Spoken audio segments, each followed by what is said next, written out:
On compare les crédits immobiliers sur un seul chiffre, le taux. Derrière, ce chiffre se cache 8 structures de financement différentes.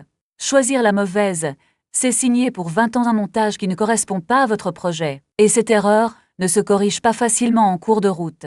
Commençons par le socle, le prêt à taux fixe. Il verrouille le coût du crédit dès la signature pour toute la durée. Sur 15 ans, on observe des niveaux autour de 3%. C'est le choix par défaut de ceux qui veulent d'une mensualité connue et stable. Deux dispositifs publics changent l'équation quand l'apport est limité. Le prêt à taux zéro peut financer jusqu'à 40% du projet, sans un centime d'intérêt sur cette part. Il est accessible sous conditions de ressources, sur le neuf comme sur certains biens anciens. Le prêt conventionné, lui, ouvre l'accès à la propriété pour les budgets contraints.